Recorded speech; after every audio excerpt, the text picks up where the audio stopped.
Hi guys, Murph here for another iRacing setup video.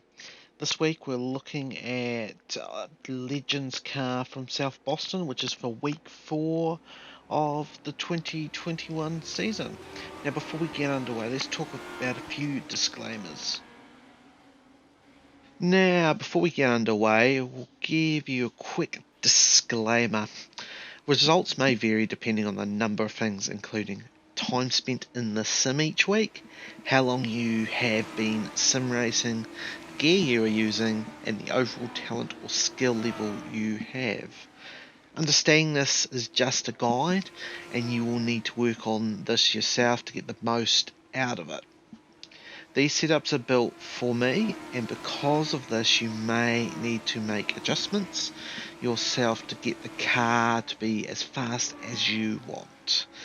You may need to tighten it up, you may need to loosen it up.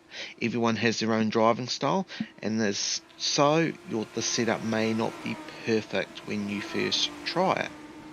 These setups are built for the current season, and because of this, in future seasons, they may not be as good as they are currently. The iRacing tyre model is a constantly evolving thing, and after a year or two these setups might not quite be in the window that they are now, and again, in a season or two, if you are watching this, you may need to make a few adjustments to get it to work. I'm only human, and because of this, mistakes will happen. Sometimes I won't quite nail the setup, or there might just be faster setups out there. This is just part of the game, this is just part of racing, this is part of being a sim racer. Enough said, back to the video.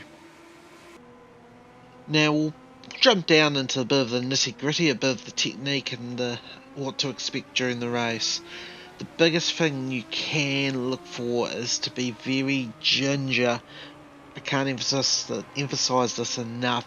You've just got to tippy toe those first 2 or 3 laps, very gently applying the accelerator, very gently applying the brake, not lifting off too quickly off the accelerator going into corners. This car will be very loose at the start of a run. Give it a couple of laps and then you can start pushing. Bear in mind, anyone who's got speed will be in the same boat. Don't panic if people are out driving you. If they are not loose and struggling to hang on, their car's going to be too tight and you'll catch them in 2 or 3 laps time anyway. As for the technique I'm using, basically as I'm about to turn in, I lift off the throttle. Once the car settles, and I'll start to apply like a 5 or 10% brake, just a little bit of trail braking to help rotate the nose. And then once I get the car rotating, I start to get off that brake and start to apply a bit of throttle gently as you go, right till about just on the exit, just before the exit about. Now I get to full throttle. As for the balance over the run, it does stay pretty good, probably slightly on the loose side. But again, if you can manage it, you will be pretty quick. And say this about an hour before I did this video, I did win the top split with the setup, and the car stayed quite well balanced through the entire race run.